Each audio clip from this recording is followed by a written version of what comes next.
Нажалост, јас не осеќам многу дека менталитетот стварно се промена системот, се промена уставот, кривичниот закон, но менталитетот, верувајте ми, не е променет. Што се однесува кон албанците, а зошто не и кон некои македонци?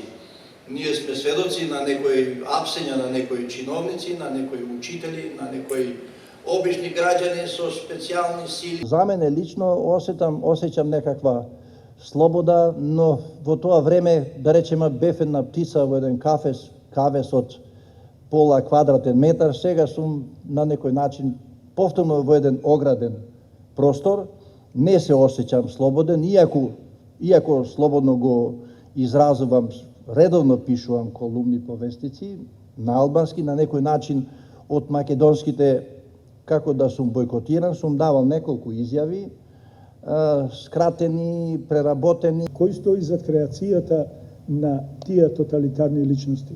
Дали тие самите по себе станале тоа што се, или некој стои за да станат тоа што се? Дали, као што рече господинот Положани, оние личности кои што и денеска го прават и во тие системи на тоталитаризам. Што правиме, што се случува сега со Гардијан во државата која што се смета за демократска Велика Британија, што се случува со оноа што го прават, да речеме, службите во Велика Британија со цел да заштитат нешто државно.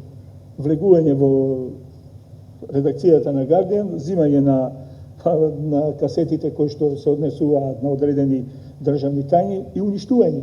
Тоа не е, као што рече, нов вид на тоталитаризам, на диктаторство. Исто е. Денеска е 23 август и е ден против тоталитарните режими и на некој начин сакавме да го искористиме овој датум за да може да поттикнеме дебата во нашето општество за тоталитаризмот, како што се истакна и во дебатата, значи ова општество или овие луѓе тука во Македонија, но и пошироко, живееле, имаат искуство од тоталитарни режими, но тоа не значи дека тоталитарност не може да се појави и денес, и токму заради тоа треба младите генерација, а не само младите, и целото општество наше да размислува дека во суштина било кој режим или било каква тоталитарност не е добро за општеството и за тоа треба да се реагира. Законот за медиуми може да биде еден пример, но најбитно е, како што кажа и еден од панелистите, Шпетин Положани, менталитетот со кој одредени луѓе кога имаат мок, како ја спроведуваат и моќта. Од искуството, од историјата се учи дека тоталитаризмот бил или се наметнувал законски, значи имало одредени закони и кои се спроведува и според кои закони на некој начин ние имавме тоталитарност и еве сега имаме жртви на поранешни режими или поранешни тоталитарни режими.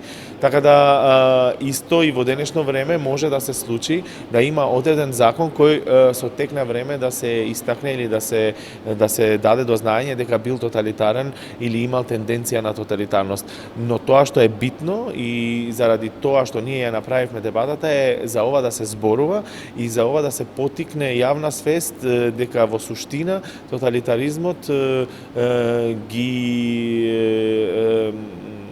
ги наштетува сите, не без разлика што да речеме вие го спомневте на законот за медиуми, тоа е одредена, можеби ги таргетира одредена група, но во суштина ги наштетува сите.